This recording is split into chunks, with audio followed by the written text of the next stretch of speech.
स्वागत है दोस्तों आप सभी का आपके अपने चैनल झारखंड फाइटर्स में।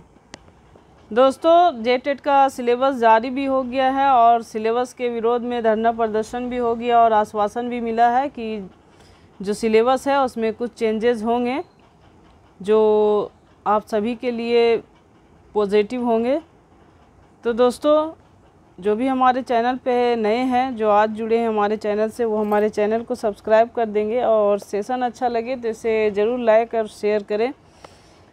यहाँ पे हम लोग दोस्तों पहले से सीडीपी का क्लास कर रहे हैं, प्रश्नों के माध्यम से हम लोग बेस को क्लियर कर रहे हैं। तो हमने भी सिलेबस को देखा है, समझा है। तो सिलेबस में बहुत ज़्यादा कुछ हेर फेर नहीं किया गया है दोस्तों। कुछ पॉइंट्स को मिला दिया गया है, कुछ पॉइंट्स को अलग करके सिलेबस को जारी किया गया है। लेकिन अगर आप देखेंगे ऐसे तो वो सारी चीज़ें हैं जो हम लोगों ने पहले से पढ़ी हैं या पढ़ रहे हैं, वही सारा सिलेबस है, सिर्फ पॉइंट को इधर से उधर किया गया है। तो आप लोग कोई होपलेस ना हो, डरे नहीं कि हम लोग क्या पढ़ रहे हैं, क्या सिलेबस है। जो आप पढ़ रहे हैं वो आपके सारे सिलेबस के अंदर है। तो आप लोग सब अच्छे से पढ़ें। जो भी तैयारी कर रहे हैं, जो मैं करवा रही हूँ, वो आपके सिलेबस के अंतर्गत है। आप लोग बेफिक्र होकर इस सेट को करते जाएं और प्रश्नों के माध्यम से अपने बेस को क्लियर करने की कोशिश करें। मैं बहुत जल्द आप लोगों के लिए नया सिलेबस अगर जारी होता है तो उसके अनुसार हम थ्योरी क्लास भी लेंगे सीडीपी का। उसके बाद एमसी क्वेश्चन भी उसके चैप्टर वाइज कराते जाएंगे। फ़िलहाल जब तक आपका सिलेबस में कुछ क्लियर नहीं होता है तो हम अपने पुराने सिलेबस के अनुसार पढ़ेंगे और अपने समय को नष्ट नहीं करेंगे। हर एक टॉपिक को क्लियर करते जाएंगे जो आपके लिए बाद में बहुत ही हेल्पफुल होगा, क्योंकि समय को बर्बाद करना सही नहीं है। आपका अभी जो भी समय है उसको पढ़िए, पढ़ाई कभी बर्बाद नहीं जाती है, आपका बेस क्लियर होगा। तो आइए दोस्तों शुरू करते हैं प्रश्नों को। यहाँ पे आपका आज 7वां सेट है सीडीपी का और पहला प्रश्न है, सृजनात्मकता के विकास में क्रांतिक अवस्था का तात्पर्य क्या है। जो सृजनात्मकता का गुण है उसका जब विकास होता है तो ये क्रांतिक अवस्था का क्या आशय है, क्या अर्थ है, वो पूछा जा रहा है। आपका ऑप्शन है, जिस अवस्था में सृजनात्मकता चरम बिंदु पर होती है। ये क्रांतिक अवस्था के बारे में पूछ रहा है। इस वर्ड को समझना है, सृजनात्मकता को समझना है। सृजनात्मकता का आप लोग भी अर्थ समझ रहे होंगे कि किसी नई चीज़ का सृजन करना, कुछ नई चीज़ों को बनाना, कुछ नए विचार को जन्म देना और उसके अनुसार कुछ व्यवहार में परिवर्तन लाना, ये सृजनात्मकता है, नई चीज़ें। तो जब सृजनात्मकता का विकास हो रहा है तो उसी क्रम में एक क्रांतिक अवस्था आती है। उसका तात्पर्य आपसे पूछा जा रहा है कि उसका अर्थ क्या है। आपका दूसरा ऑप्शन है दोस्तों, जिस अवस्था में सृजनात्मकता शुरू होती है। तीसरा आपका दिया गया, सृजनात्मकता विकास की मध्य अवस्था क्रांतिक अवस्था है। आपका यहाँ डी में ऑप्शन लास्ट में दिया गया है, जहाँ सृजनात्मक के विकास में अवरोध आ जाता है। तो मैं ये बता देना चाह रही हूँ कि जो सृजनात्मकता का विकास का क्रांतिक अवस्था है, उस अवस्था में दोस्तों सृजनात्मकता के विकास में क्या आ जाता है, अवरोध आ जाता है, बाधा आ जाती है, ऑब्स्टिकल आ जाता है। तो उसी अवस्था को हम लोग कहते हैं क्रांतिक अवस्था। तो क्रांतिक अवस्था का जो टर्म है उसको आप लोग परिचित हो गए हैं। ये भी आपका सिलेबस में दिया है जो अभी जारी हुआ। सृजनात्मकता भी आप लोगों को पढ़ना है। नेक्स्ट है, निम्नलिखित में से कौन सा गुण सृजनात्मकता में पाया जाता है। अभी जो दोस्तों सिलेबस जारी हुआ है सीडीपी का, उसमें जो 1 to 5 का सिलेबस है उसमें कुछ कम पॉइंट्स हैं और 6 to 8 का जो सिलेबस है उसमें थोड़ा सा सिलेबस बड़ा है, उसमें कुछ ज़्यादा पॉइंट्स को इंक्लूड किया गया है। तो बहुत सारे लोग ऐसे होंगे जो 1 to 5 और 6 to 8 भी फिलअप किए होंगे, कुछ लोग 6 to 8 किए होंगे, कुछ लोग 1 to 5 किए होंगे। तो आप दोनों जो लेवल 1 लेवल 2 हैं सभी के लिए ये बहुत ही हेल्पफुल रहेगा। बहुत सारे जो टॉपिक हैं कॉमन है दोनों के लिए। तो बेस को अगर आप समझ लेते हैं तो कुछ भी आपका क्वेश्चन देता है तो आप सॉल्व कर लेंगे। यहाँ पे दिया गया है कि कौन सा गुण सृजनात्मकता में पाया जाता है। एक गुण है जो पाया जा रहा है, आप देखिए, क्रांतिकता, रूढ़िवादिता, मौलिकता, दिवस स्वप्न। तो यहाँ पे जो सृजनात्मक व्यक्ति होते हैं उसमें क्या होता है, मौलिकता होती है, हर चीज़ में नयापन होता है। ठीक है, तो इसका आंसर हो जाएगा दोस्तों ऑप्शन सी। आंसर है दोस्तों ऑप्शन सी, मौलिकता। नेक्स्ट है, अनुशासनहीन छात्रों के साथ शिक्षक का व्यवहार होना चाहिए। जो बच्चे अनुशासन में नहीं रहते हैं उसको अनुशासनहीन छात्र कहते हैं। नियम रेगुलेशन को फॉलो नहीं करते हैं, वैसे बच्चे के साथ शिक्षक को कैसा बिहेव करना चाहिए, व्यवहार कैसा होना चाहिए।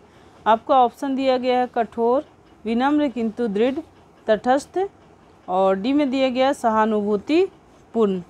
तो आपका आंसर होना चाहिए दोस्तों विनम्र होना चाहिए किंतु दृढ़ होना चाहिए। आप उसके साथ पोलाइटली बात करें लेकिन जो नियम है उसको फॉलो ज़रूर करवाएं, यानी कि दृढ़ हों। नेक्स्ट है, वुडवर्थ के अनुसार स्मृति के कितने अंग होते हैं। ये आपका विद्वान के अनुसार पूछ रहा है। साइकोलॉजी में भी, चाइल्ड साइकोलॉजी में भी बहुत सारे विद्वान हैं, बहुत सारे लोगों ने केस स्टडी किया है, प्रयोग किया है। तो उसके अनुसार वुडवर्थ भी जो है एक बाल मनोवैज्ञानिक हैं, तो उसके अनुसार कहा जा रहा है कि स्मृति के कितने अंग होते हैं। तो स्मृति के दोस्तों 4 अंग होते हैं, किसके अनुसार, वुडवर्थ के अनुसार। आंसर हो जाएगा ऑप्शन बी। नेक्स्ट है, छात्रों को पुस्तकालय का सदुपयोग करने के लिए आप कैसे प्रशिक्षण देंगे। जो भी शिक्षक होंगे, जो भी सहायक आचार्य होंगे या प्राइवेट में पढ़ा रहे होंगे, शिक्षण कार्य किए होंगे, वो लोग जान रहे होंगे कि आपके स्कूल में पुस्तकालय, सभी स्कूलों में, सरकारी स्कूलों में एक पुस्तकालय होता है, प्राइवेट में भी होता है। तो पुस्तकालय का सदुपयोग कैसे किया जाएगा, कैसे प्रशिक्षण देंगे। तो पहला आपका ऑप्शन है, आप छात्रों को पुस्तकों के महत्व के संबंध में बताएंगे। दूसरा है आपका, आप स्वयं छात्रों के साथ पुस्तकालय में पढ़ेंगे। तीसरा ऑप्शन है, आप उनको घर के लिए पुस्तकें प्रदान करवाएंगे और उनको पढ़ने की सलाह देंगे। पुस्तकालय का सदुपयोग के लिए दोस्तों सबसे पहले शिक्षक को छात्रों के साथ स्वयं पुस्तकालय में पढ़ना होगा। जब शिक्षक इन्वॉल्व रहेंगे तो छात्र भी उसमें रुचि लेंगे। इसलिए आंसर हो जाएगा ऑप्शन बी।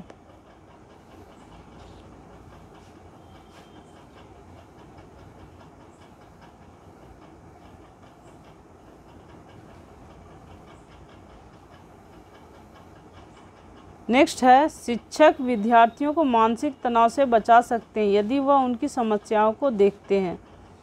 किस तरह से देखते हैं, मानवीय धारणा से, नैतिक धारणा से, आलोचनात्मक दृष्टिकोण से,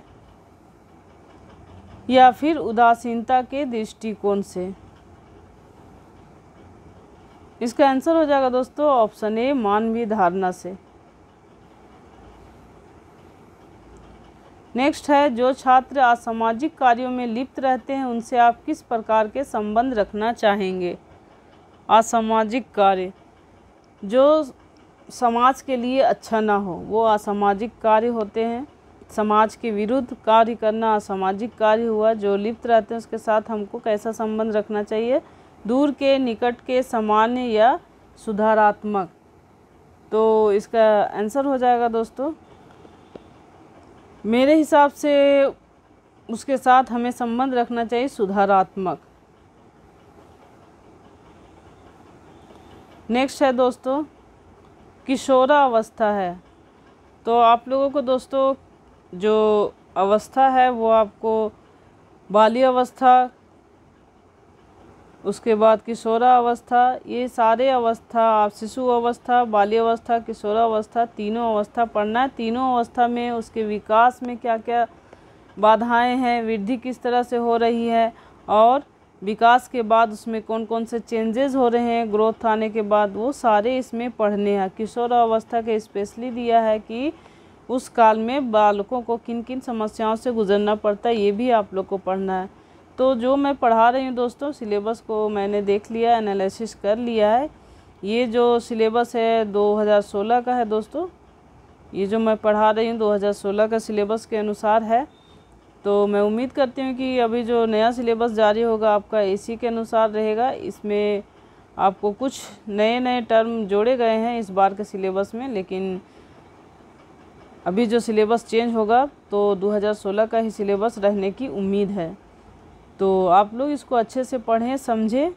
जो भी हो सिलेबस का रूप वो हम लोग बाद में देखेंगे, लेकिन हम लोग अपने टर्म को क्लियर करके रखेंगे। तो किशोरावस्था है क्या है? ऑप्शन है विकास की एक क्रांतिक अवस्था, क्रिटिकल स्टेज। दूसरा है विकास की चरम सीमा। तीसरा दिया विकास की चुनौती। और चौथा में दिया है कल्पनाओं का बाहुल्य, माने कल्पना जो होता है वो उसमें बहुत अधिकता होती है। तो इसका आंसर हो जाएगा दोस्तों, ये क्या है? क्रिटिकल स्टेज है, यानी विकास का एक क्रांतिक अवस्था है। अभी हम लोगों ने क्रांतिक अवस्था को पढ़ा, सृजनात्मकता के विकास में क्रांतिक अवस्था क्या है, क्रिटिकल स्टेज क्या है। तो ये क्रिटिकल स्टेज होता है किशोरावस्था। आंसर हो जाएगा ऑप्शन ए। नेक्स्ट है निम्नलिखित में असत्य कथन का चुनाव कीजिए। जो कथन असत्य है उसको चुनकर लिखना है। पहला आपका दिया रुचियां अभिप्रेरणा का स्रोत होती हैं। दूसरा है आपका रुचियां जीवन पर्यंत सीखी नहीं जा सकती हैं। सी में है आपका रुचियों के अभाव में विकर्षण उत्पन्न होता है। और डी में है आपका रुचियों से संबंधित व्यवहार में संतोष का गुण विद्यमान होता है। तो यहाँ जो आपका पहला ऑप्शन दिया गया है कि अभिप्रेरणा का स्रोत होती है, बिल्कुल सही है। उसके बाद दूसरा जो ऑप्शन दे दिया गया है रुचियाँ जीवन पर्यंत सीखी नहीं जा सकती, ये गलत है। जीवन पर्यंत सीखी जा सकती हैं, तो इसलिए इसका आंसर हो जाएगा दोस्तों ऑप्शन बी। नेक्स्ट है जब व्यक्ति के सामने दो धनात्मक तथा दो ऋणात्मक उद्दीपक हों, निम्न में से कौन सा अंतर्द्वंद उत्पन्न होता है? ऑप्शन है दोहरा ग्राह्य ग्राह्य, दोहरा ग्राह्य परिहार, ग्राह्य परिहार, दोहरा परिहार परिहार। इसका आंसर है दोस्तों ऑप्शन बी, दोहरा ग्राह्य परिहार। नेक्स्ट है प्रत्येक व्यक्ति प्रतिमान होता है। प्रत्येक व्यक्तित्व का प्रतिमान होता है। कैसा प्रतिमान होता है? तो आपको ऑप्शन दिया है बहिर्मुखी, अभूतपूर्व, अंतर्मुखी, परिवर्तनशील। तो जो प्रत्येक व्यक्ति का व्यक्तित्व का प्रतिमान होता है वो अभूतपूर्व होता है। आंसर हो जाएगा आपका ऑप्शन बी। नेक्स्ट है निम्नलिखित में क्या बालक अपराध है? देखिए कौन सा जो काम है वो बालक अपराध की श्रेणी में आता है, वो पूछ रहा है। पहला है ताश खेलना, दूसरा हड़ताल करना, तीसरा है सिनेमा देखना, और डी में है खतरनाक खेल खेलना। तो बालक अपराध की श्रेणी में आता है दोस्तों। इस क्वेश्चन का आंसर आप लोग बताइए कमेंट बॉक्स में जाके, फिर मैं इससे बता दूंगी।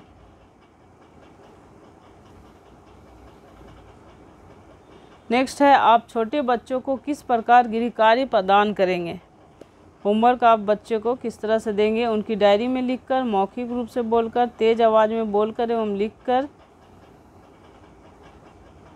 श्याम पट पर लिखकर एवं बच्चों को लिखने के लिए कहकर। तो आंसर हो जाएगा दोस्तों उनकी डायरी में लिखकर, ऑप्शन ए। और ऐसा किया भी जाता है, जितने भी छोटे बच्चे हैं उन लोगों को डायरी में लिखकर स्कूलों में दिया जाता है होमवर्क। पर आपका संदर्भ है दोस्तों छोटे बच्चे, इसलिए छोटे बच्चे को उनकी डायरी में ही लिख कर देंगे। अगर हम बोलेंगे लिखेंगे तो छोटे बच्चे सही से नहीं लिख पाएंगे। नेक्स्ट है चोरी करने वाले बच्चों की आदत में सुधार करने के लिए करना चाहिए। क्या करना चाहिए? ऑप्शन है डांटना पीटना चाहिए जैसी ज़रूरत हो। फिर आपका ऑप्शन है ये तो बिल्कुल करना मना है, बच्चों को डांटना और पीटना। दूसरा आपका ऑप्शन दिया गया है उसकी इस आदत को डायरी में लिखना चाहिए। ये भी आपका सही नहीं है, डायरी में लिखने से क्या होगा। तीसरा है ध्यान नहीं देना चाहिए क्योंकि समय आने पर आदत छूट जाती है। अगर ध्यान नहीं देंगे तो वही आदत आगे जाके अपराधी बना देगा बच्चे को। नेक्स्ट है उसके अभिभावक से संपर्क करना चाहिए एवं उसकी इस आदत को सुधारने में उसके अभिभावक को मदद करनी चाहिए। बिल्कुल सही है, आपका आंसर हो जाएगा ऑप्शन डी। नेक्स्ट है पढ़ाते समय कक्षा में शोर हो रहा हो तो अध्यापक किस प्रकार आदेश दें। पहला है ऊंचे स्वर में बोलकर, दूसरा मेज पर मुक्का मारकर, तीसरा धीमी आवाज़ में बोलकर, डी में चेतावनी देकर। तो आपका आंसर हो जाएगा दोस्तों ऊंचे स्वर में बोलकर। अगर ऊंचे स्वर में नहीं बोलेंगे, हल्ला हो रहा है, तो कोई नहीं सुनेगा। नेक्स्ट है बालकों को शिक्षा में सफलता के लिए आवश्यक है। ऑप्शन है उद्देश्यपूर्ण एवं सार्थक शिक्षा, व्यवसाय, चयन, निर्देशन, दोनों, और डी में है दोनों में से कोई नहीं। तो आपका आंसर हो जाएगा दोस्तों दोनों। उद्देश्यपूर्ण एवं सार्थक शिक्षा तो देना ही चाहिए कि जो शिक्षा है वो उद्देश्य को पूरा करने वाला हो और सार्थक हो, और व्यवसाय, चयन, निर्देशन भी उसमें होना चाहिए कि क्या व्यवसाय आगे जाके वो करेगा। नेक्स्ट है आप अपने मित्र के गणित में कमज़ोर लड़के को उसके हाल पर छोड़ देंगे, यह कार्य आप किस रूप में करेंगे। ऑप्शन है आपका निरीक्षक, परीक्षक, कक्षाध्यापक, उक्त सभी। तो इसका आंसर हो जाएगा दोस्तों ऑप्शन ए, निरीक्षक के तौर पर हम उसे उसके हाल पर छोड़ेंगे। नेक्स्ट है शिक्षक और प्राचार्य के संबंध किस प्रकार के होने चाहिए। पहला है विरोधात्मक, दूसरा ऑप्शन है मित्रात्मक, तीसरा है प्रतिद्वंदी, और डी में है सहयोगात्मक। तो सहयोगात्मक होना चाहिए दोस्तों शिक्षक और प्राचार्य का संबंध, तभी शिक्षण कार्य स्कूल का सही से चलेगा। आंसर हो जाएगा ऑप्शन डी। नेक्स्ट है शिक्षण प्रारंभ करने से पूर्व शिक्षक को विद्यार्थियों के निष्पादन स्तर की जानकारी होनी चाहिए। इस कथन से आप कहाँ तक सहमत हैं। आपको ऑप्शन दिए गए अर्ध सहमत, पूर्ण सहमत, असहमत, उक्त में से कोई नहीं। तो आंसर हो जाएगा दोस्तों हम तो पूर्ण रूप से सहमत हैं। आंसर हो जाएगा ऑप्शन बी। नेक्स्ट है शिक्षा का राष्ट्रीय हित के लिए प्रमुख कार्य है। ऑप्शन है राष्ट्रीय सभ्यता एवं संस्कृति सुरक्षा, राष्ट्रीय एकता भावना का विकास, विद्यार्थियों से समुचित नेतृत्व प्रशिक्षण, डी में है उक्त सभी। आंसर होगा दोस्तों ऑप्शन डी, उक्त सभी।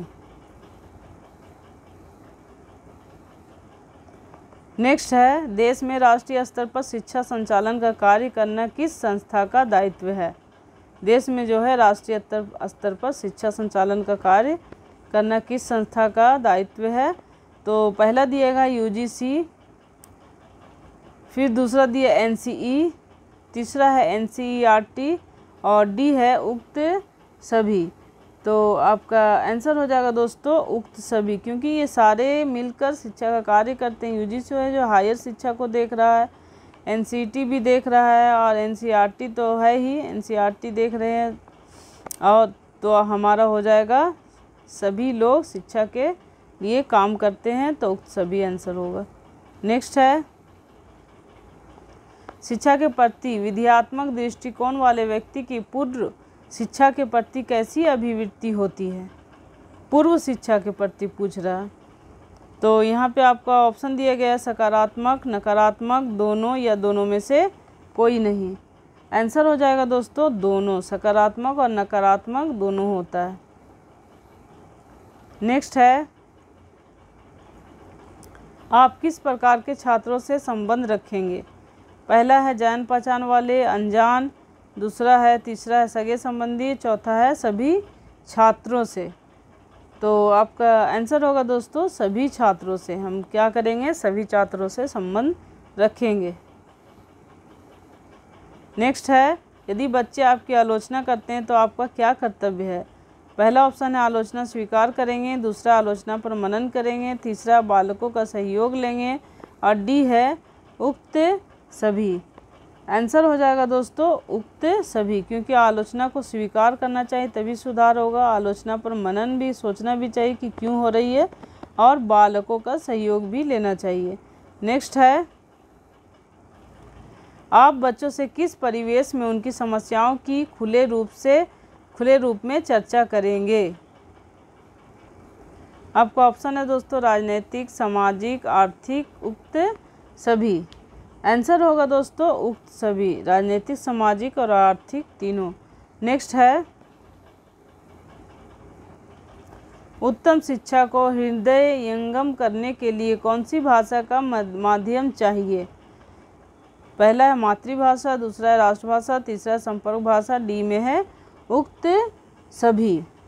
तो आपका आंसर हो जाएगा दोस्तों ऑप्शन डी उक्त सभी। मातृभाषा भी होना चाहिए, राष्ट्रभाषा और संपर्क भाषा का भी उपयोग होना चाहिए। जो सूटेबल हो उस भाषा का उपयोग करें। नेक्स्ट है, किस शास्त्र में व्यवहार में परिवर्तन लाना ही सीखना कहलाता है? ऑप्शन है शिक्षा शास्त्र, अर्थशास्त्र, समाजशास्त्र, नागरिक शास्त्र। तो आपका आंसर होगा दोस्तों शिक्षा शास्त्र। शिक्षा शास्त्र यही हम लोगों को सिखाता है कि व्यवहार में परिवर्तन लाना ही सीखना है। जो चीज़ सीखें उसके बाद हमारे व्यवहार में क्या होंगे, चेंजेज होंगे। नेक्स्ट है, विद्यालय में पर्यवेक्षण सुनिश्चित करने का कार्य किसका है? पर्यवेक्षण, तो जो पर्यवेक्षण है उसको सुनिश्चित करने का जो दायित्व होता है दोस्तों वो होता है प्रधानाध्यापक का। ये वहाँ के हेड होते हैं, उसी के अनुसार सारा पर्यवेक्षण होता है। नेक्स्ट है, आप स्वयं छात्रों से प्यार करके अपनी किस आदत का विकास करेंगे? पहला है घृणा करने की, दूसरा है दान करने की, तीसरा है प्यार करने की और चौथा है उक्त में से कोई नहीं। आपका आंसर हो जाएगा दोस्तों प्यार करने की। जब आप प्यार करेंगे तो प्यार बच्चे भी करेंगे, तो प्यार करने की आदत का विकास होगा। नेक्स्ट है, विद्यार्थी द्वारा शिक्षा प्राप्ति में सर्वाधिक सहायक है? माता पिता, परिवार, अध्यापक, समाज या उक्त सभी। आपका आंसर होगा दोस्तों विद्यार्थी जो शिक्षा प्राप्त करते हैं उसमें माता पिता, परिवार का तो योगदान होता ही है। अध्यापक अगर नहीं पढ़ाएं तो बच्चे क्या सीखेंगे, तो अध्यापक का भी बहुत बड़ा रोल है। समाज से भी बच्चे बहुत कुछ सीखते हैं। तो आपका आंसर हो जाएगा उक्त सभी, ऑप्शन डी। तो दोस्तों आज का जो सीडीपी का क्लास था यहीं पे समाप्त होता है। हमारे चैनल पे आज जो भी नए व्यूअर्स जुड़े हैं वो हमारे चैनल को सब्सक्राइब कर दें। और सिलेबस के बारे में आप लोग ज़्यादा नहीं सोचें, सिलेबस जो मैं पढ़ा रही हूँ सिलेबस के अंतर्गत है। और आप लोग सभी लोग फ़िलहाल जब तक सिलेबस नया जारी नहीं होता है, जो सिलेबस है उसके अनुसार पढ़ाई करते रहिए। समय ज़्यादा नहीं मिलेगा आप लोगों को एग्ज़ाम में, तो अभी से हर बेस को क्लियर करते रहें और हमारे साथ जुड़े रहें और बने रहें। और आप लोगों को एग्ज़ाम के लिए सभी को ऑल द बेस्ट। फिर मिलेंगे दोस्तों नेक्स्ट सेशन में, तब तक के लिए धन्यवाद।